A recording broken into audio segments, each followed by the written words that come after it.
जो कंट्री एक तरह से शांति के मसीहा के तौर पर उभरा कि कैसा मैसेंजर ऑफ पीस बन गया है, ईरान और अमेरिका ने 50 साल बाद पहली बार टेबल पर बैठे और बातचीत हुई, तो एक तरह की कामयाबी तो थी, लेकिन वही अब एक डिप्लोमेटिक क्राइसिस में बदल गई है। देखिए, इसके ऊपर भी आपसे मेरा नजरिया बिल्कुल अलग है। फंस तो गया पाकिस्तान। पाकिस्तान कहाँ फंसा? अमेरिका ये चाहता है कि इससे पहले कि कोई भी सीज फायर हो, उसकी प्री कंडीशन, पहली शर्त ये लगाती है कि अब्राहम अकॉर्ड्स पर ये मुस्लिम देशों को सिग्नेचर करने होंगे। क्या पाकिस्तान इजराइल को रिकॉग्नाइज कर सकता है? नहीं, देखिए, पहली बात तो प्रेसिडेंट ट्रंप को आप सीरियसली मत लीजिए। ही फील्स हेल्पलेस, लाचार है इस समय। और आज Trump needs Asim Munir more than Asim Munir needs Trump. Iran से अगर बात अमेरिका करेगा, ईरान के लिए आज मीडिएटर बेस्ट जो है वो पाकिस्तान है। अमेरिका की दुश्मनी इतनी खतरनाक नहीं होती जितनी अमेरिका की दोस्ती खतरनाक है। इंडिया के लिए अगर अमेरिका की दोस्ती अच्छी नहीं है तो पाकिस्तान के लिए कैसे अच्छी होगी? पाकिस्तान ज्यादा समझदार है। पूछिए क्यों? हर बार उन्होंने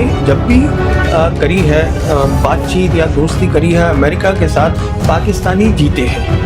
वो इसलिए जीते हैं क्योंकि उनको ये भी पता है कब छोड़ना है अमेरिका को, वो छोड़ दे। लेकिन अब गोदी दरबारी मीडिया जो खबरें आपसे छिपाता रहता है और लगातार ड्रम बजाता है कि भारत विश्व गुरु बन चुका है, उसके नीचे, उस कारपेट के नीचे जो खबरें छिपी हुई हैं, दबी हुई हैं, उन खबरों को बताने के लिए मेरे आपके सामने यहाँ पर पेश हो रही हूँ। और खासकर ऐसे वक्त में जबकि दुनिया लगातार बहुत तेजी से बदल रही है, उस बदलती दुनिया में हमारी यानी भारत की क्या जगह होगी, उस ड्रम की आवाज में, उस शोर में जो खबरें दब रही हैं, उनको बताना मैं अपनी जिम्मेदारी समझती हूं। तो सबसे पहले हम ईरान यानी पश्चिम एशिया में जो जंग लगातार जारी है पिछले 3 महीने से, उस पर मैं चर्चा करूंगी। और इसके अलावा कई महत्वपूर्ण मुद्दे जो भारत की इस पूरा जो यानी दुनिया का जो नक्शा बदल रहा है उसमें क्या जगह होगी। आप जानते हैं कि जो वेस्ट एशिया में जो जंग है, ईरान के ऊपर जो थोपी हुई जंग है यूएस और इजराइल के जरिए, वो लगातार जारी है। अभी भी कुवैत के एयरपोर्ट पर हमला हुआ है अब से कुछ घंटे पहले ईरान के जरिए, और उसमें एक व्यक्ति की मौत हो गई है। तो कहीं भी सीज फायर जैसा कोई शब्द अब फिर से वोकैबुलरी से, शब्दावली से बाहर हो रहा है। दूसरी महत्वपूर्ण बात कि इसी पॉडकास्ट में कम से कम कई बार हमने इस बात पर चर्चा की है कि पाकिस्तान की जो डिप्लोमेटिक सक्सेस या उनकी जो राजनयिक एक तरह से कामयाबी और जीत के, एक छोटा देश एक बड़े प्लेयर, बड़े खिलाड़ी के तौर पर उभर रहा है, इस पर हमने जरूर चर्चा की। लेकिन फिलहाल मुझे लगता है कि एक तरह का राजनयिक या डिप्लोमेटिक क्राइसिस से पाकिस्तान गुजर रहा है, और इस पूरे पीस प्रोसेस के दौरान इसको किस तरह से देखा जाए। मेरे साथ खास मेहमान, जाने माने मेहमान प्रवीण साहनी जी इस वक्त मौजूद हैं। लेकिन मैं अगले सवालों पे आऊं, मुझे ये बताइए कि ऐसी क्या मजबूरी है? कई बार लोग पूछा करते हैं, इसका बहुत सिंपल जवाब दिया जाता है कि भाई देखिए, वेस्ट एशिया में अमेरिका का चौकीदार है इजराइल। लेकिन ये बहुत, मुझे लगता है, सरलीकरण है, सिंप्लीफिकेशन है इस इशू का, लेकिन इससे ज्यादा कॉम्प्लेक्स है। ऐसी क्या मजबूरी है? क्या एप्स्टीन है? नहीं, एप्स्टीन तो है ही एक इशू, पर उससे बड़ा इशू ये है, या उतना बड़ा इशू ये है जिसको हम बोलते हैं इजराइल लॉबी। जो इजरायलीज हैं अमेरिका के अंदर, उनके पास बहुत पैसा है और वो बहुत चीजें कंट्रोल करते हैं। कारोबार, जी हाँ, कारोबार जैसी ये डिफेंस इंडस्ट्रियल कॉम्प्लेक्स है, वहां पर उनका काफी दबाव है, पैसा बहुत है। यूएस कांग्रेस है, उसमें बहुत सारे मेंबर्स हैं, वो जूइश लॉबी के हैं, वो जूज हैं। जैसे मार्को रूबियो है, सेक्रेटरी ऑफ स्टेट, ये भी जो है ये जू को सपोर्ट करते हैं। जो पीट हेग्सेथ है वो सपोर्ट करते हैं। कहने का मतलब ये है, और इनके दामाद भी, कुशनर जो है वो भी करते हैं। कहने का मतलब ये है कि जूश लॉबी जो है उसका जो कंट्रोल है अमेरिका के ऊपर, पूरे सिस्टम के ऊपर, वो बहुत तगड़ा होल्ड है। और क्या यही वजह है कि राष्ट्रपति बदल सकते हैं, पार्टियां बदल जाती हैं, लेकिन ये जूश लॉबी हमेशा हावी रहती है? ये हमेशा हावी रहती है। और ये भी बताया जा रहा है कि उन्होंने बहुत पैसे भी खर्चे हैं ट्रंप को प्रेसिडेंट बनाने में, इनके इलेक्शन में। पर आज सिचुएशन ये आ गई है कि ट्रंप जो है इनके झांसे में आ गए। झांसा ये था कि हम ये लड़ाई जल्दी खत्म कर देंगे, हम टॉप लीडरशिप को मार देंगे ईरान की और लड़ाई खत्म हो जाएगी। तो वो तो हुई नहीं है। अच्छा, जो एक प्रॉपर होता है, जिसे हम कहते हैं जब आप लड़ाई करने जाते हैं तो एक प्रॉपर वॉर एप्रिसिएशन होती है। आप जायजा लीजिए कि आपके दुश्मन के पास क्या है, मेरे पास क्या है। वो करा नहीं, क्योंकि ट्रंप को बता दिया गया नेतन्याहू ने कि ये सब काम खत्म हो जाएगा, मुझे मालूम है। उन्होंने कहा चलिए, जैसे हमने वेनेजुएला में करा, मुडुरो को, प्रेसिडेंट मुडुरो को उठा लिया, तो यहाँ भी कुछ हो जाएगा, तो हम ये सुप्रीम लीडर को मार देंगे, टॉप लीडरशिप को मार देंगे, तो ये पूरा ईरान जो है वो खत्म हो जाएगा। मार तो दिया था डे 1 पे, सबसे बड़े नेता का सर उठा के ले गए। देखिए, ईरान एक अलग मुल्क है, ईरान की एक हिस्ट्री है, एक सिविलाइजेशन है। अब ये तो एक अलग सब्जेक्ट है डिस्कस करने के लिए। ईरान ये इन बाकी कंट्रीज की तरह थोड़ी ना है वहाँ वेस्ट एशिया में। ईरान एक अलग चीज है, तो उसको समझने की जरूरत है, उसको समझने की जरूरत है ईरान ने क्या क्या सीखा है। उनकी 8 साल की लड़ाई हुई थी, जबकि ये इराक को सब ये अमेरिकन सब सपोर्ट कर रहे थे, तो वो 8 साल लड़े हैं उनके साथ। उनके ऊपर 79 से सैंक्शंस लगे हुए हैं। उस सैंक्शंस के अलावा, despite the sanctions, they are doing very well. और एजुकेटेड लोग हैं, पढ़े लिखे लोग हैं। ये सब चीजें जो होती हैं उनको सबको देखना पड़ता है। लेकिन अभी मुझे बताइए कि इससे पहले कि मैं पाकिस्तान वाले मुद्दे पर आऊं, जो बहुत अहम मुद्दा है, क्योंकि हमारे खित्ते से भी ताल्लुक है इस बात का, और तमाम इंडियन प्रेस ने काफी, मैं कहूंगी कि इंटरेस्ट के साथ इसको छापा भी, जब ये पूरा क्राइसिस उभर के आ रहा था इसी वॉर के मद्देनजर। लेकिन उससे पहले मुझे एक सवाल ये पूछ लेने दीजिए आप कि अभी इस जंग को खींचना, लगातार मैं पढ़ रही थी कि हक में इस बात के है कि नेतन्याहू इस जंग को खींचना चाहते हैं, और ये ईरान के फायदे में नहीं है, क्योंकि ईरान को जितना खोखला कर देंगे नेतन्याहू वो उतना अच्छा रहेगा। आप ये देखिए कि ईरान लड़ तो रहा है, जमा हुआ तो है, लेकिन हर एक हमले के साथ उसकी ताकत कम हो रही है, उसके फौजी नहीं मारे जा रहे हैं, लेकिन उसका असलहा कम हो रहा है। तो इस जंग को लगातार नेतन्याहू तो यही चाहते हैं कि कभी कोई युद्धबंदी हो ही ना और ये जंग चलती रहे। मेरा दृष्टिकोण जो है वो आपसे अलग है। अच्छा, ईरान कमजोर नहीं हो रहा है, ईरान मजबूत हो रहा है। ईरान इसलिए मजबूत हो रहा है क्योंकि आज पूरी दुनिया उसके साथ खड़ी है। 2 बड़ी ताकतें मल्टीपोलर वर्ल्ड में, चाइना और रशिया, ईरान के साथ खड़ी हैं। आज ईरान के जो लोग हैं, जो कि 79 से जिनके ऊपर सैंक्शन लगे हुए थे, जो परेशान थे, आज उनको भी पता है कि जब ये लड़ाई खत्म होगी तो वो ईरान जो है पुराना ईरान नहीं रहेगा। ईरान वेस्ट एशिया का डोमिनेंट पावर है। जहां तक ईरान का तेल है, ईरान तेल बेच रहा है, वो रोड से जा रहा है, उसके स्ट्रेट ये हरमोज से जा रहा है, चाइना को जा रहा है। ईरान को असला आ रहा है, असले का सामान आ रहा है। ईरान तो मजबूत हो रहा है। जो कमजोर हो रहा है दिन पर दिन, जिसका स्टेचर कम हो रहा है, जिसका कद छोटा होता जा रहा है, वो है अमेरिका। इजराइल और नहीं, इजराइल तो जिद में पड़ा हुआ है। इजराइल जो है बिना अमेरिका के लड़ाई लड़ ही नहीं सकता ईरान के सामने खड़े होकर। लेकिन ईमानदारी से मुझे एक बात बताइए, हमने ईरान के बड़े कसीदे पढ़े हैं कि ईरान की ताकत ये हो गई, फलां नहीं, वो काफिले, वो जैसे कह रहे तारीफ, हाँ, वो सही है। नहीं, मैं आपको वो बता रहा हूँ ईरान के बारे में जो मैंने पढ़ा है, समझा है, सोचा है। मेरा सवाल दूसरा है। मेरा सवाल ये है कि ये बताइए कि मैंने कहा कि कसीदे हमने बहुत पढ़े कि ईरान की ये ताकत है, उसकी ये प्रोग्रेस है, लेकिन क्या अगर ईरान के साथ चीन और रूस नहीं होते तो ईरान वही ईरान होता? क्या अमेरिका से लड़ पाता? नहीं, देखिए, ये तो वही बात होगी कि अगर लड़ाई ट्रंप ने नहीं करी होती तो क्या होता। अब जो हो गया है, अब ना होने का, ये अजम्पशंस का ग्राउंड रियलिटी से क्या लेना। लेकिन इंडिविजुअल ताकत को भी तो बताइए। ईरान बहुत ताकत है, इंडिविजुअल ताकत बहुत है। ये वो ताकत है जो 1980 से 1988 तक ये लड़े हैं। They have fought the war with Iraqis. Iraq was backed by the west. ये उनके साथ उन्होंने लड़ाई करी है। ईरान को आप अंडर एस्टिमेट मत करिएगा। तो फिर तो ये मसला ये हुआ कि सिर्फ ईरान ने न सिर्फ कि उसकी मिलिट्री पावर के बारे में हमें पता नहीं था, बल्कि उसने पूरी दुनिया से जो जियो पॉलिटिक्स है और जो इकोनॉमिक्स है उससे अलग अपना एक इकोनॉमिक स्ट्रक्चर और मॉडल भी खड़ा कर लिया। देखिए, ईरान जो है, इसीलिए मैं हमेशा बोलता हूं कि एक मुल्क में लोगों को पढ़ा लिखा होना चाहिए। एक पढ़े लिखे लोग हैं, एक सिविलाइजेशन से आ रहे हैं, उनकी जो लड़ाई लड़ने की नीति भी है, जिसको रणनीति हम बोलते हैं, वो एक्सेप्शनल है। किस तरीके से उन्होंने सोचा कि हमें सबसे पहले ये हमारा है स्ट्रेट ऑफ हॉर्मुज़, इसको हम करेंगे तो दबाव पड़ेगा, पूरा इकोनॉमिक दबाव पूरी दुनिया पे पड़ेगा। फिर किस तरीके से आप सोचिए, जो भी आज हिजबुल्लाह है, हूतीज है, हमस है, ये कौन है? ये सब हाथ हैं ईरान के। ये लड़ रहे हैं, ईरान के साथ कोऑर्डिनेट करते हैं। This is what is called a military strategy. तो ईरान नहीं खड़ा है, ईरान के साथ ये सब खड़े हैं। ईरान की सोच देखिए, ईरान ने जाके रशिया के साथ अपना 20 साल का करा स्ट्रेटेजिक पार्टनरशिप। ईरान ने चाइना के साथ अपनी पार्टनरशिप करी, बेल्ट एंड रोड वहां पर आया। ईरान जो है आज मेंबर है एससीओ का, ईरान मेंबर है ब्रिक्स का। ईरान कहाँ अलग थलग है?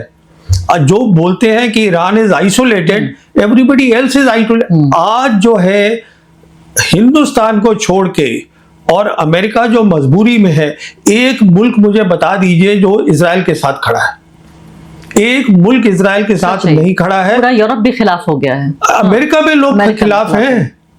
ये सिर्फ हिंदुस्तान खड़ा है इजराइल के साथ और कोई भी मुल्क नहीं खड़ा। जी हाँ, अगला सवाल मैं पाकिस्तान पे आती जी। और चूंकि इस बात की काफी चर्चा हुई और आलोचना भी हुई जब ये पॉडकास्ट हमने रिलीज किया कि आप हमारे दुश्मन देश की तारीफ कर रहे हैं, हालांकि हम जो कर रहे थे वो सिर्फ कोल्ड फैक्ट्स पे बेस्ड एनालिसिस कर रहे थे। अब कुछ और कोल्ड फैक्ट्स आ गए हैं और हो सकता है कि ये बात सुन के पाकिस्तानियों को बहुत अच्छा भी ना लगे, लेकिन जो फैक्ट्स हैं वो तो रहेंगे ही।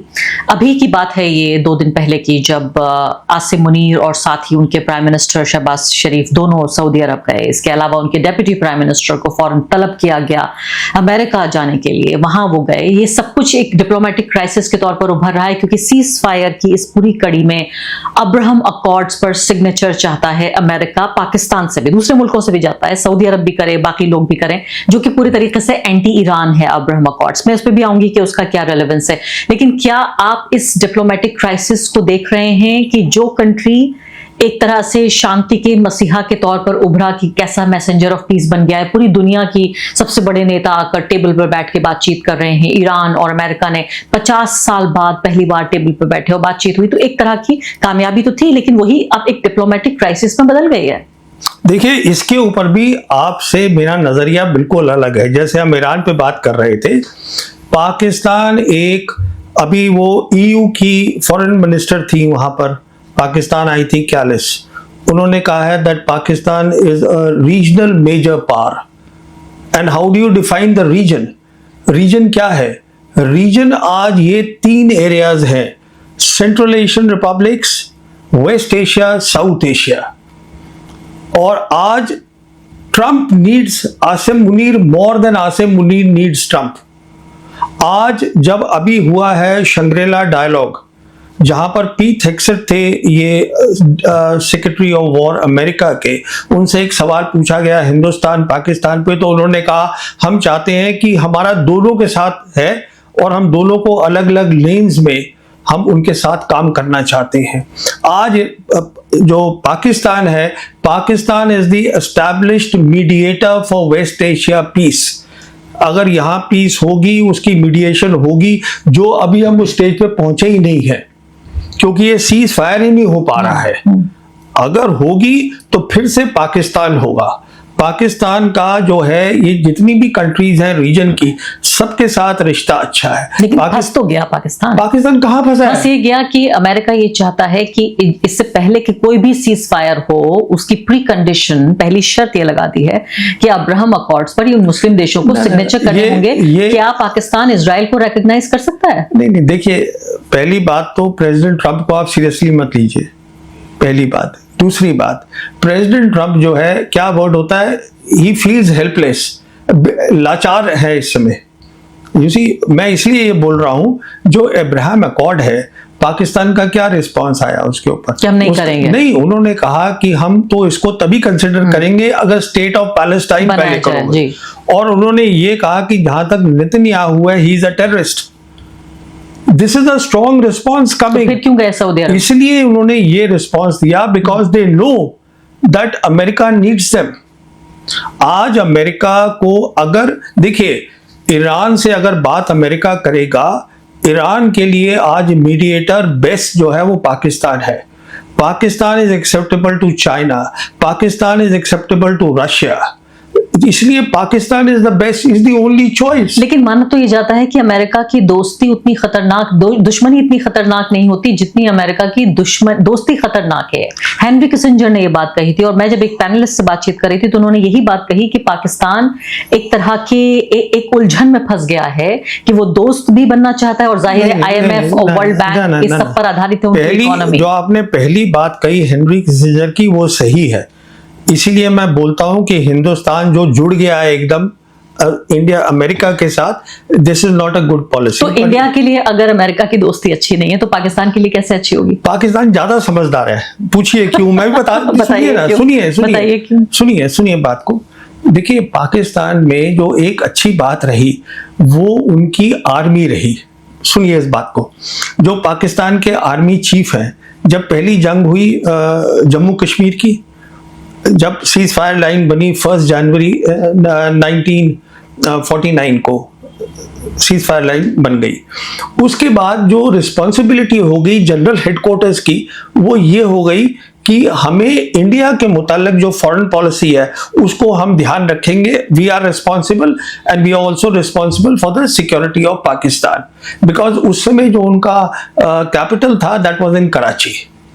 14 उधर कराची में था। अच्छा, उसके बाद क्या हुआ, जब उन्होंने ये टेस्ट कर लिया 1998 में टेस्ट किया पाकिस्तान ने, उसके बाद पाकिस्तान जनरल हेडक्वार्टर ने बोला अब हम फॉरेन पॉलिसी भी रखेंगे, हम करेंगे। कहने का मतलब ये है कि जो उनका जनरल हेडक्वार्टर है, जो उनकी टॉप लीडरशिप है, उसको एक्सपीरियंस बहुत है इन चीजों का। उनको देखिए ये चीजें एक्सपीरियंस से भी आती हैं, और हर बार उन्होंने जब भी करी है बातचीत या दोस्ती करी है अमेरिका के साथ, पाकिस्तानी जीते हैं। वो इसलिए जीते हैं क्योंकि उनको ये भी पता है कब छोड़ना है अमेरिका को, वो छोड़ देते हैं। लेकिन इसके पीछे तो मुझे लगता है सानी साहब यही है कि उनकी जो ज्योग्राफिकल लोकेशन है वो इस तरह से है कि वो बार्गेन कर सकते हैं, वो चाहे तो ब्लैकमेल भी कर सकते हैं। वो तो हमारी बॉर्डर्स, हमारा बॉर्डर तो ईरान से नहीं मिलता। ना, हमारी बहुत अच्छी लोकेशन है।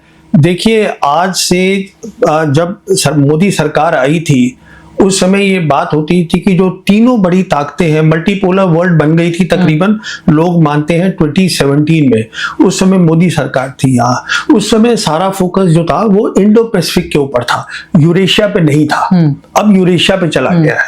तो इंडो पैसिफिक पे जो था, अगर आप हमारी लोकेशन देखें, हम बीच बैठे हुए हैं इंडियन ओशन के। तो तीनों बड़ी ताकतें हमसे बात करना चाहती थी, पर हमने कहा कि हम चीन से बात नहीं करेंगे, और हमने कहा कि जो रशिया है वो अब इट इज अ पावर जो डिक्लाइन में है। जो हमारे अभी सीडीएस रिटायर हुए हैं अनिल चौहान, ये उनकी स्टेटमेंट है, हम सिर्फ अमेरिका के साथ बात करेंगे। तो कहने, और अमेरिका हमको जो है वो बराबरी से बात नहीं करता, अमेरिका किसी के साथ बराबरी से बात नहीं करता, उनकी आदत यही है। कहने का मतलब ये है कि ये लोकेशन तो एक चीज होती है, दूसरी चीज क्या होती है जो पाकिस्तान के हक में है। एक लोकेशन है, मुस्लिम नेशन है, न्यूक्लियर वेपन है, दुनिया इस नतीजे पर पहुंची है, जो कि ईयू के foreign minister this lady also said the same thing in Pakistan, that you are a regional major power. How did they come to this conclusion? उसी तरीके से जैसे अमेरिका पहुंची बिकॉज ऑफ ऑपरेशन सिंदूर। लेकिन अगर इतने ही शानदार लोग होते तो इकोनॉमी इतनी खराब अब देखिए ये दो बातें हो गई। नहीं, लेकिन आप बताइए आर्मी का भी पूरा बजट। नहीं, सुनिए बात को, ये दो बातें हो गई। अब security policy, foreign policy, governance, these are separate things. अब गवर्नेंस में कमजोरी है, वो उनको ठीक करनी पड़ेगी। लेकिन देखिए, एक गरीब मुल्क के लिए आपने चूंकि उनकी आर्मी की तारीफ की, इसलिए मैं सवाल यहाँ पैदा होता है कि कितने गरीब मुल्क के लिए सिर्फ इसलिए कि उनकी पूरी आर्मी और पूरी जो उनकी स्ट्रेटजी है वो इंडिया के अगेंस्ट है, इंडिया सेंट्रिक है, इसलिए एक बड़ा हिस्सा उनके बजट का जाता है उनकी आर्मी। हमारे यहाँ भी बहुत कोशिश करते हैं लोग कि ज्यादा से ज्यादा डिफेंस को जाए बजट। हो सकता है आप एक पूर्व सैनिक के तौर पर आप भी इस बात की वकालत करें, मैं इसकी वकालत नहीं करती कि ज्यादा बजट जाना चाहिए डिफेंस को।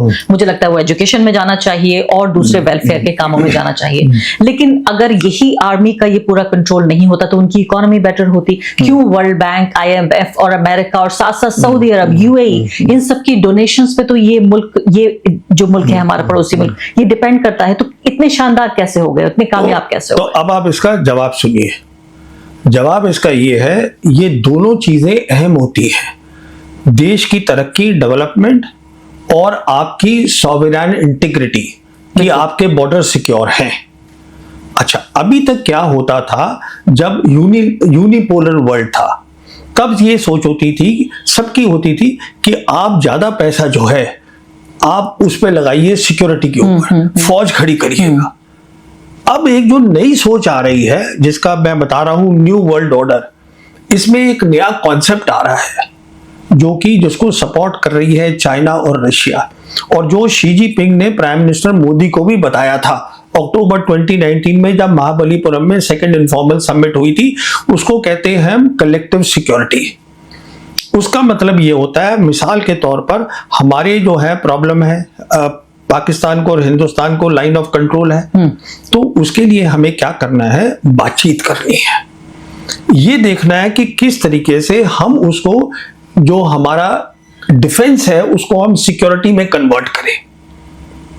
वो एक अलग कॉन्सेप्ट है जिससे कि ज्यादा पैसा जो है वो डेवलपमेंट में लगाया जा सके। मिसाल के तौर पर ये सलाह जो है, ये पाकिस्तान को जब हमने 5 अगस्त 2019 को ये 370 और 35A हटाया जम्मू कश्मीर से, उसके बाद ये general Bajwa, Imran Khan prime minister, ये सब गए थे वहां पर चाइना। तो शी जिनपिंग ने खुद बताया था जनरल बाजवा को, जो जनरल बाजवा ने मुझे बताया था जबकि उनकी 2022 में नेशनल सिक्योरिटी पॉलिसी इस्लामाबाद में उन्होंने करी थी, पब्लिक करी थी, तो मुझे भी वहां पे इनवाइट आया हुआ था।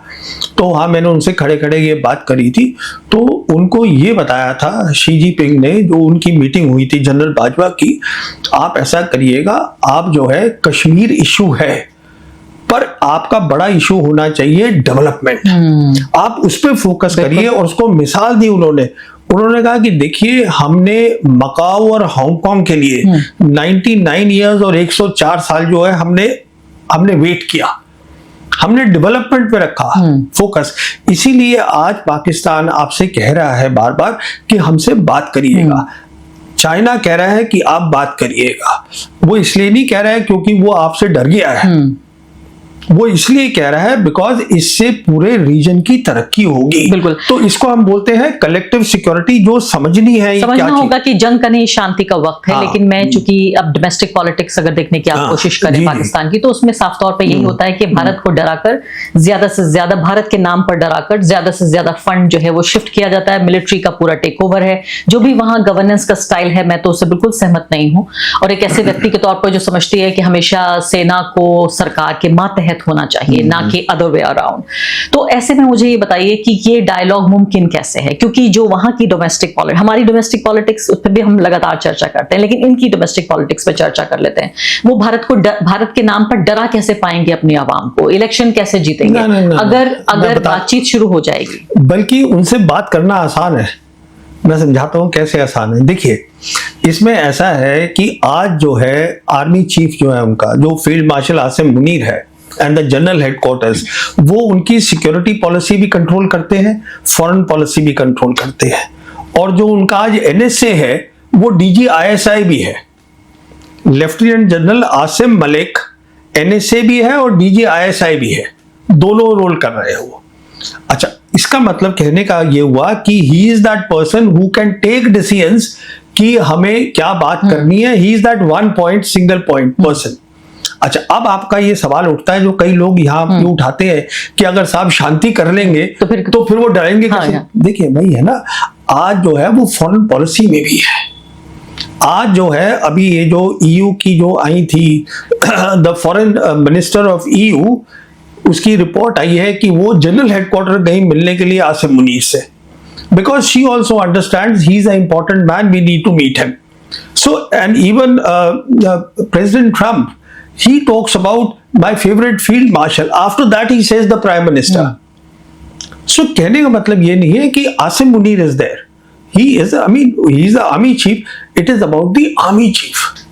तो कहने का मतलब ये है, तो जब आप याद करिए ना 2008 के अंदर जब जनरल मुशर्रफ ने कहा था, और हमारे यहाँ हमसे मनमोहन सिंह से बात हो रही थी, डॉक्टर मनमोहन सिंह के, तो उन्होंने कहा था कि मैं इतने घंटे के अंदर उसको सॉर्ट आउट कर देता हूँ कश्मीर को, and he gave that 4-point plan also.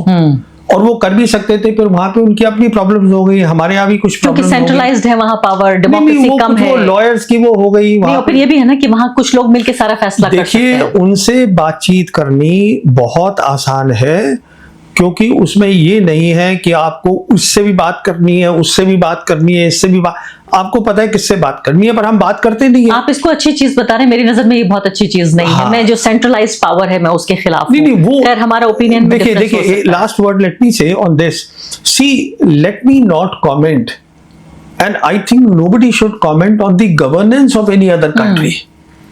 अब वो भी हमारी गवर्नेंस पे कमेंट कर सकते हैं, अच्छा नहीं लगेगा। एक फ्री वर्ल्ड में तो होनी चाहिए सबको इस बात की, इजाजत। देखिए ये चाइनीज की मुझे एक बात बहुत अच्छी लगी। शी जिनपिंग ने एक इनिशिएटिव अनाउंस किया जिसको क्या बोलते हैं, ग्लोबल सिविलाइजेशनल इनिशिएटिव, कि आप रिस्पेक्ट करिए दूसरे की सिविलाइजेशन में, आप उसकी आइडियोलॉजी में दखलबाजी या इंटरनल मैटर में दखलबाजी मत करिए। मुझे तो लगता है सानी जी की जो ग्लोबलाइज वर्ल्ड है, जहां जहां गरीब लोगों की बात आती है, आम आदमी की बात आती है, ह्यूमन राइट्स की बात आती है, फ्रीडम की बात आती है, वहां किसी भी देश को अधिकार होना चाहिए दूसरे देश पे कमेंट करने का, क्योंकि हम ये नहीं कह सकते कि हमारा तथाकथित ये इंटरनल मैटर है। जब भारत में सरकार ये कहती है तब भी मैं सहमत नहीं होती। किसी और अगर गवर्नमेंट होगी किसी और कंट्री की, तब भी मैं यही कहूंगी कि हर किसी को इजाजत होनी चाहिए, और खासकर एक ऐसा पड़ोसी जिससे मैं कहूंगी हिप टू हिप आप जॉइंट हैं, तो उस लिहाज से तो और भी ज्यादा हमारे जो किस्मतें हैं वो भी जुड़ी हुई हैं। देखिए, इसमें दो बातें हैं। पहली बात तो दुनिया ग्लोबलाइज्ड भी नहीं है,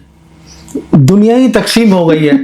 एक अमेरिका और ग्लोबल नॉर्थ है और एक ग्लोबल साउथ है, तो ग्लोबलाइजेशन कहाँ हो रहा है? जो आप कह रहे हैं कि आप उनके कमेंट करना चाहती हैं, वो हमारे पे कमेंट करिए, बिल्कुल करिए, पर पहले बात तो शुरू करिए, बात शुरू कीजिए। तो आप ये कह रहे हैं कि अब ये वक्त आ गया है, सिंदूर के बाद खासकर 1 साल गुजर चुका है उसको, कि हिंदुस्तान और पाकिस्तान बातचीत की टेबल पर बैठे, और आप और आरएसएस के नेता तो बिल्कुल एक साथ एक दूसरे के सुर में सुर मिला रहे हैं। नहीं, देखिए ये वक्त तो हमेशा था, ये पता नहीं कब आया और कब चला गया। और जहां तक आरएसएस नेता की आप बात कर रही हैं, वो अमेरिका से वापस आए थे और वो अमेरिका से वही मैसेज लाए थे जो पीट हेग्सेथ ने अभी शंग्री-ला डायलॉग में दिया है सिंगापुर में, कि हम दोनों से बात करना चाहते हैं and both are important for us, and that is the reason the Americans told him that please go and talk to Pakistan.